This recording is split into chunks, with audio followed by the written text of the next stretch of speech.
تو 10 محرم الحرام کے دن 3 حدیثیں 3 کام ہیں۔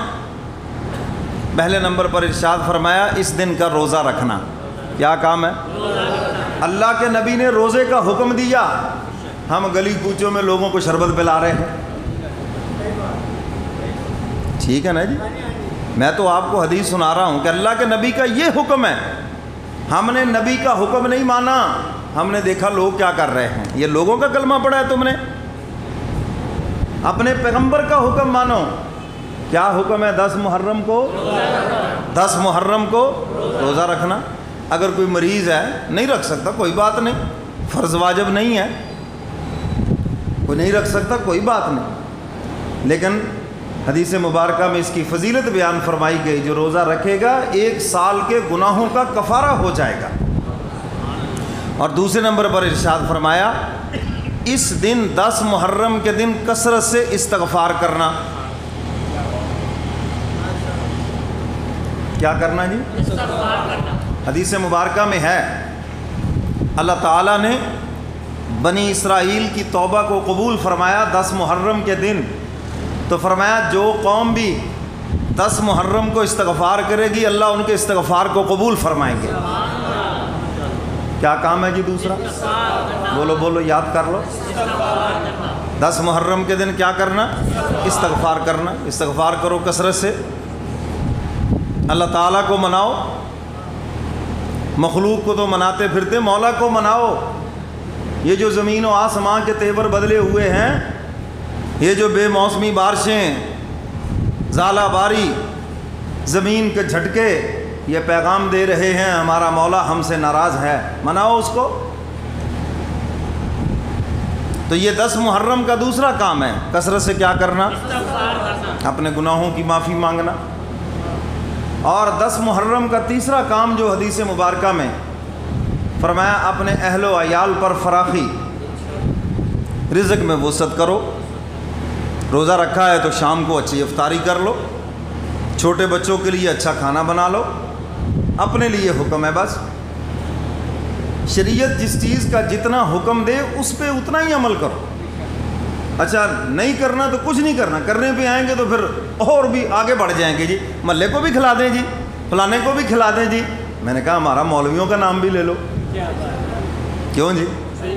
ہے محلہ بھی یاد آ گیا تمہیں، سارا کوئی یاد آ گیا، مولوی نہیں یاد آئے؟ میں نے یہ کیا عجیب بات کرتے ہو؟ اللہ کے نبی نے جتنی بات فرمائی ہے اس کو وہیں تک رکھو۔ آپ نے فرمایا گھر والوں کے اوپر رزق میں وسعت کرنا، بس حضور کا یہ حکم ہے۔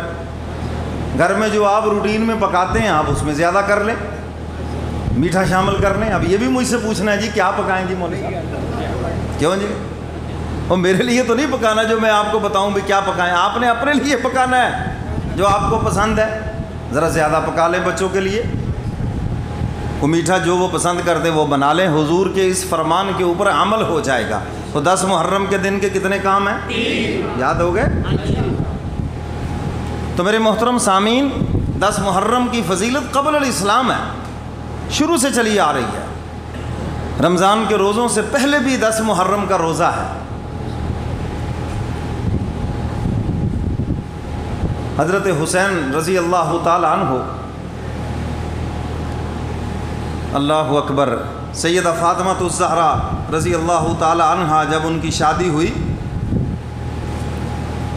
اور ان کی شادی کے گواہ کون ہیں؟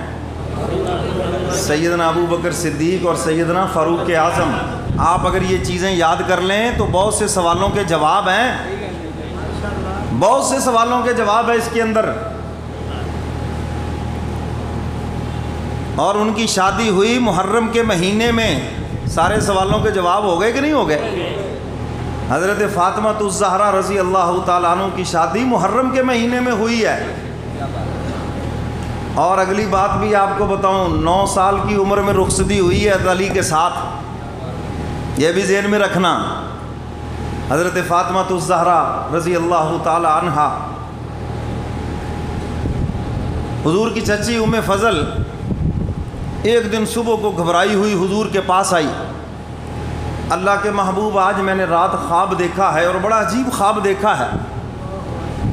فاطمہ الزہرا کے جسم سے ایک گوشت کا ٹکڑا اترتا ہے اور وہ آپ کی گود میں آ کے گرتا ہے اور میں گھبرا کے اٹھ گئی۔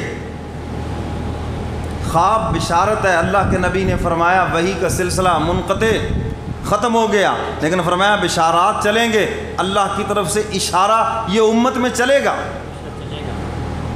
اللہ کی طرف سے اشارہ اتنا ہی ہوتا ہے۔ یہ جو آ کر ہمیں خواب سناتے ہیں نا، وہ خواب نہیں ہوتے، خیال ہوتے ہیں، وہ سٹوریاں ہوتی ہیں جو سارا دن دماغ میں گھومتی رہتی ہیں اور رات کو دماغ کے کچھ حصے جاگتے ہیں اور وہ سٹوریاں چلتی رہتی ہیں اور لوگ سمجھتے ہیں پتہ نہیں بڑا لمبا خواب آیا، خواب لمبا ہوتا ہی نہیں ہے، وہ خیال ہوتا ہے۔ خواب اتنا ہی ہے، بس گوشت کا لوتھڑا فاطمہ الزہرا کے جسم سے اترا اور حضور کی گود میں گھبرا کے اٹھ گئیں۔ حضور ہنس پڑے، فرمایا یہ تو تیرا بڑا مبارک خواب ہے، فرمایا یہ تو اللہ کی طرف سے بشارت ہے، اللہ میری بیٹی فاطمہ کو بیٹا دے گا اور وہ بیٹا میری گود میں کھیلے گا۔ حضور نے فوراً تعبیر دے دی۔ اس لیے حکم ہے خواب آئے اول تو اس کو چھپا لو، کسی کو بیان نہ کرو۔ اچھا خواب آیا دعا کر دو کہ یا اللہ اس کی اچھائی مجھے عطا فرما۔ کوئی برا خواب آ گیا، حدیث مبارکہ میں آتا ہے شیطان خواب میں آ کر لوگوں سے کھیلتا ہے، ایسے ڈرونے خواب، ایک دم جاتا ہوا بندہ گر گیا، جاتے ہوئے ایک دم کچھ ہو گیا، تو یہ سب شیطان کی طرف سے ایسے ڈرونے خواب آتے ہیں۔ اللہ کے نبی نے فرمایا اعوذ باللہ من الشیطان الرجیم پڑھو اور بائیں طرف دھتکار دو بس، اور اللہ سے دعا کرو کہ یا اللہ اس خواب کی برائی سے مجھے بچا لے، اور یقین اللہ بچا لیں گے، بات ختم۔ تو حضور علیہ الصلاۃ والسلام نے فرمایا ام فضل یہ تو بڑا مبارک خواب آیا تجھے کہ اللہ میری بیٹی فاطمہ کو بیٹا دیں گے اور وہ میری گود میں کھیلے گا۔ اللہ کی شان۔ پھر حضرت حسن پیدا ہوئے، حضرت علی کی پہلی اولاد، پہلا بیٹا پیدا ہوا، ام فضل گود میں لے کر کپڑے میں لپیٹا ہوا حضور کی خدمت میں لے کر آئی، حضور علیہ الصلاۃ والسلام کی گود میں۔ اللہ اکبر، میرے محبوب نے اپنا لعاب دہن ان کے منہ کے اندر لگایا، واہ حسن تو کیسا خوش نصیب ہے، دنیا میں آ کر تیری پہلی خوراک میرے کملی والے پیغمبر کا لعاب دہن ہے۔ کیا وہ پاکیزہ ہستیاں ہیں۔ دائیں کان میں حضور اذان دے رہے ہیں، بائیں کان کے اندر اقامت فرمائی اور اپنا لعاب دہن تیسرے نمبر پر ان کی زبان کے اوپر لگایا۔ اس سے عادات منتقل ہوتی ہیں، اس لیے فرمایا کہ یہ حق ہے اولاد کا کسی اچھے انسان سے تہنیک کروائیں۔ پنجابی جنہوں کہتے ہیں کٹی دعا، کسی اچھے انسان سے جس کی عادتیں آپ کو پسند ہو، با اخلاق انسان ہو، تو اس سے تہنیک کروائیں، عادتیں منتقل ہوتی ہیں۔ اب اسی لیے تو حضور نے فرمایا کہ میرا بیٹا جو حسن ہے یہ سردار ہے، اور حضور فرماتے ہیں میرے بیٹے حسن کے ہاتھ کے اوپر اللہ امت کے دو گروہوں کی صلح کرائے گا۔ اور حضرت حسن رضی اللہ تعالیٰ عنہ جن کے متعلق حضور فرمایا کرتے تھے یہ تو میرا بیٹا ہے، اور حسین کے متعلق فرمایا کرتے تھے یہ علی کا بیٹا ہے۔ کیوں؟ حضرت حسن سر سے لے کر یا ناف تک حضور کے مشابہ تھے، جب ان کو دیکھتا تھا ایسے لگتا تھا جیسے یہ حضور کے حقیقی بیٹے ہیں۔ اور حضرت حسین ناف سے لے کر پاؤں تک حضور علیہ الصلاۃ والسلام کے مشابہ تھے، اور ناف سے لے کر سر تک اپنے ابو حضرت علی مرتضیٰ کے مشابہ تھے۔ حضرت حسن سر سے لے کر ناف تک حضور کے مشابہ، اور ناف سے لے کر پاؤں تک اپنے والد حضرت علی کے مشابہ، اور حضرت حسین اس کے برعکس تھے۔ تو اس لیے حضور پیار سے فرمایا کرتے تھے علی حسین تمہارا بیٹا ہے اور حسن میرا بیٹا ہے، اور کبھی فرماتے یہ دونوں ہی میرے بیٹے ہیں۔ یہ پیار کی باتیں ہیں۔ تو حسن پیدا ہوئے، حضور نے کان میں اذان دی، ایک کان میں اقامت، تہنیک فرمائی۔ اچھا 7ویں دن حضور نے عقیقہ فرمایا اور پوچھا علی کیا نام سوچا ہے بیٹے کے لیے، کیونکہ شجاع ہیں، بہادر ہیں، تو کہنے لگے جی میں نے تو نام سوچا ہے حرب، حرب کا معنی لڑائی، میرا بیٹا میدان کا شاہ سوار بنے۔ حضور فرماتے نہیں، اس کا نام رکھو حسن۔ کیا نام رکھو؟ حسن۔ اسی طرح حضرت حسین پیدا ہوئے 1 سال اور کچھ دن اوپر، اتنے چھوٹے ہیں حضرت حسن سے. تو پھر حضور نے پوچھا، ہاں حضور علیہ الصلاۃ والسلام کے پاس پھر ام فضل اسی طرح کپڑے میں لپیٹ کر لائیں، تو حضور نے دائیں کان میں اذان اور بائیں کان میں اقامت اور اپنا لعاب دہن حضرت حسین رضی اللہ تعالیٰ عنہ کے منہ کے اندر ڈالا، اور حضور نے فرمایا ابو الفضل یہ ہے تیرے خواب کی تعبیر. حضور نے پھر پوچھا علی کیا نام سوچا ہے؟ یا رسول اللہ مجھے تو اچھا لگتا ہے کہ حرب. فرمایا نہیں اس کا نام حسین رکھنا ہے. اور حضور نے فرمایا حسن اور حسین آدم علیہ الصلاۃ والسلام سے لے کر آج تک کسی نے یہ نام نہیں رکھے، اور میرے ان دونوں بیٹوں کے نام اللہ نے خود تجویز فرمائے. یہ امتیازی خصوصیت ہے. فرمایا حسن اور حسین آج تک کسی نے نام نہیں رکھا. کتابوں میں آپ اٹھا کر دیکھ لیں صحابہ کرام کے نام، انبیاء علیہ الصلاۃ والسلام کے نام، لیکن حسن اور حسین یہ آپ کو نظر نہیں آئے گا. یہ حسن اور حسین سے ہی شروع ہوا. فرمایا کہ یہ نام اللہ نے بچا کر رکھے تھے میرے ان 2 بیٹوں کے لیے. تو فرمایا اس لیے ان دونوں کے نام، ایک کا نام حسن ہے اور ایک کا نام حسین ہے. اور حضور علیہ الصلاۃ والسلام کو کس قدر محبت تھی اپنے نواسوں سے.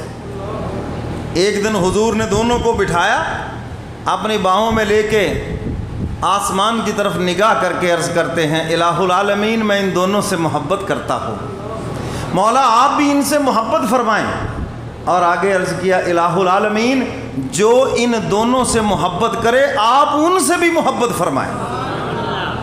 اس لیے حسین کی محبت، حسن کی محبت ہمارے ایمان کا حصہ ہے. حضرت حسن رضی اللہ تعالیٰ عنہ ان کی بھی شہادت ہوئی ہے، کوئی تذکرہ نہیں. کیوں بھائی کیوں بات نہیں کرتے؟ وہ جنت کے سردار ہیں. حضرت حسن رضی اللہ تعالیٰ عنہ کو زہر دیا گیا. کیوں دیا گیا؟ کہ انہوں نے حضرت امیر معاویہ رضی اللہ تعالیٰ عنہ سے صلح کیوں کی ہے. سیدنا علی مرتضیٰ کی شہادت کے بعد حضرت حسن خلیفہ بنے، اور سیدنا علی مرتضیٰ نے خود اپنا جانشین انہیں مقرر فرمایا، خود امیر المومنین انہیں مقرر فرمایا. 6 ماہ تک وہ خلیفہ رہے. 6 ماہ کے بعد پھر حضور کا فرمان پورا کیا. حضور نے فرمایا تھا میرا بیٹا حسن سردار ہے اور اس کے ہاتھ پر مسلمانوں کے 2 گروہوں کی صلح ہوگی. حضور کے فرمان نے تو پھر پورا ہونا ہے نا. تو حضرت حسن کے ہاتھ پر سیدنا امیر معاویہ رضی اللہ تعالیٰ عنہ صلح ہوئی.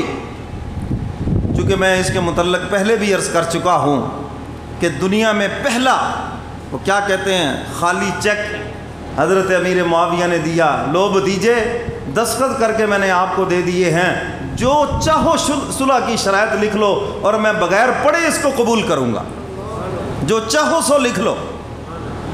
حضرت حسن رضی اللہ تعالیٰ عنہ نے اپنی مرضی سے شرائط لکھی، اور جب لکھ کر سیدنا امیر معاویہ کو دی گئیں پڑھے بغیر، فرمایا کہ جو بھی لکھ دیا میرے بھتیجے نے سب قبول ہے مجھے. جب صلح جو ہو گئی تو اس لیے میں کہا کرتا ہوں جن سے جنت کے شہزادوں کی صلح اہل سنت کی بھی ان سے صلح، جن سے جنت کے سرداروں نے صلح کی ہے ہماری بھی ان سے صلح ہے. ٹھیک ہے نا جی، ہم جنت کے سرداروں کے ساتھ ہیں. تو میرے محترم سامعین، حضرت حسن اور حسین رضی اللہ تعالیٰ عنہ، حضور نے ایک دن دونوں کو کندھوں پہ اٹھایا ہوا، حضرت حسن دائیں کندھے پہ، حضرت حسین بائیں کندھے پہ. اور عربوں کے ہاں بچوں سے پیار کرنا، بچوں کو کندھوں پہ اٹھانا اس زمانے کے اندر ایسی قابل نفرت بات تھی، ایسی تعجب کی بات تھی کہ حضور کو دیکھا تو ایک بدو آ گیا، یا رسول اللہ یہ آپ اپنے بچوں کو کندھوں پہ اٹھائے پھرتے ہیں، آپ ان سے پیار کرتے ہیں، یہ کیسی عجیب بات ہے. حضور علیہ الصلاۃ والسلام نے فرمایا صرف میں ہی نہیں پیار کرتا، ان سے اللہ بھی پیار کرتے ہیں، اہل ایمان بھی ان سے پیار کرتے ہیں. سیدنا فاروق اعظم رضی اللہ تعالیٰ عنہ کا دور خلافت ہے، ایران فتح ہوا، بادشاہ کی بیٹی گرفتار ہو کر آئی، شہزادی ہے، امیر المومنین مال غنیمت تقسیم فرما رہے ہیں، حسن و جمال میں بھی یکتا ہے، بادشاہ کی بیٹی ہے، آپ اپنے لیے منتخب فرمائیں، نکاح کر لیں۔ فرمایا نہیں، اس شہزادے کے لیے ہمارا شہزادہ حسین ہے۔ فرمایا حسین کو بلاؤ۔ اسی مجلس کے اندر شہر بانوں کے ساتھ سیدنا فاروق اعظم رضی اللہ تعالی عنہ نے نکاح پڑھایا۔